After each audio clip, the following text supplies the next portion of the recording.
All right, for more on the controversy surrounding the new visa restrictions, I'm joined by two immigration lawyers. Richard Kurland is in Vancouver, and Max Berger joins us from Montreal. Gentlemen, welcome, both of you. Thanks for being with us tonight.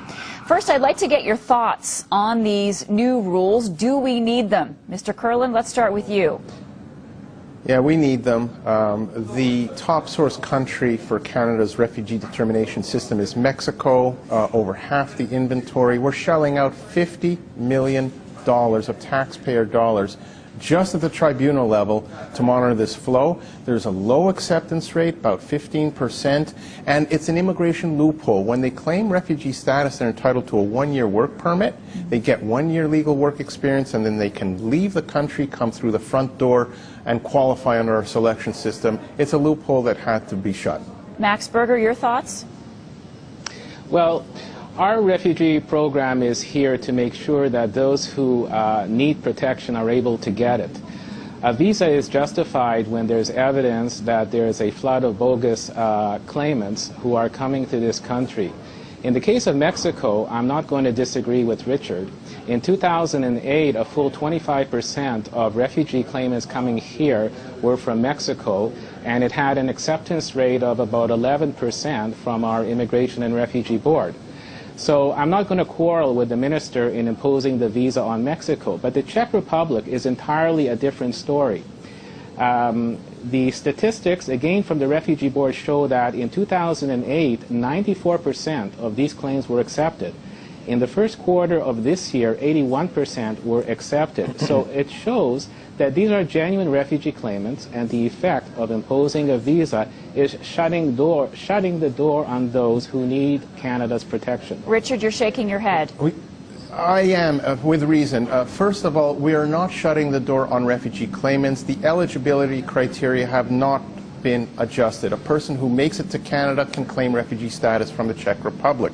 And in 2007, there were 24 cases of Roma claims, Czech claims in Canada. There's over 3,000 now. And what I don't understand is that if these particular claimants can travel a few hundred clicks down the road to a neighboring EEC democratic country, why aren't they doing it?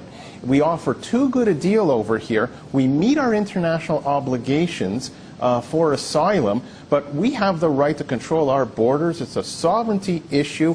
Not anyone who wants to come to Canada is entitled to come to Canada. That's why we have border controls. So, Max Berger, let's talk about that a little bit more. Why is Canada the first place these people turn, and is there anywhere else they can go? Actually, it's often not first place. I hear a lot of anecdotal evidence from my Roma clients that they have actually gone to other European countries to make refugee claims, to France, to Belgium, to Switzerland. They are refused in those countries. Our refugee determination system and our criteria are applied in a different fashion than the other European countries. So if it was as easy as to just take a train to a neighboring European country and seek protection there, they would have done it. So that's why they come to Canada. And with the imposition of this visa, there's just no way for them to get here. We went through the same exercise in 1996 and 1997 when there were a large number of Roma claimants coming to this country. In 1997, a visa requirement was imposed by the government to stop the flow, and the flow trickled to virtually zero until the visa was lifted in October of 2007.